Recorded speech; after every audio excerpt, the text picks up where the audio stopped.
What are the governmental measures taken to tackle disinformation? This complex process cannot be addressed solely with political measures. It must involve all political and social agents. However, different governments have tried to legislate and implement measures to minimize its effects over the years. Is there a way to reduce the impact of disinformation and propaganda while still preserving the openness of public discourse? In recent years, there have been an increase of manipulation and propaganda strategies directed by third countries, such as Russia, towards democratic governments. The primary purpose of these tactics is to generate social polarization, foster political destabilization, and erode trust in democratic institutions. The Brexit referendum is a great example of how disinformation campaigns can shape the future of nations. This is especially concerning for the European Union, where such tactics threaten not just individual nations, but the cohesion of the Union itself. Governments worldwide have acknowledged that this threat, but addressing it is not a small task. Social media alignment with populist strategies, emphasizing anti-elitism and direct democracy, makes it fertile ground for disinformation. Despite efforts to combat disinformation, regulation in this area presents serious challenges. The first one is the difficulty. Creating a legal framework that limits disinformation without compromising freedom of speech is very complex. And second, that can be ineffective.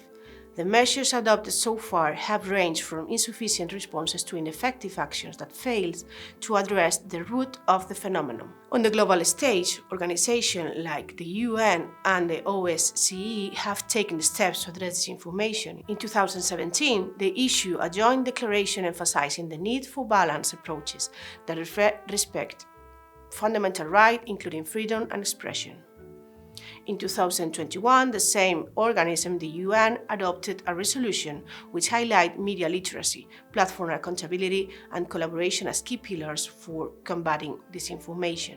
The European Commission has been particularly active. Responding to a public concern, over 80% of Europeans see fake news as a serious issue.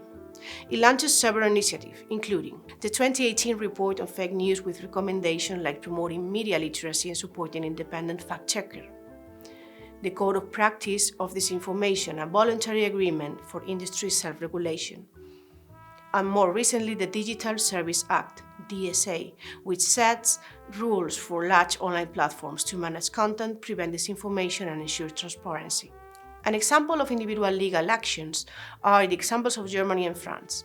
Germany's Net CDG law and France's proposed electoral transparency measures are notable examples of government-led efforts to regulate online content. Regarding legislation, regulating disinformation in the European Union is a very complex issue. While there is a consensus on the need to address the problem, there is still debate on how to do it.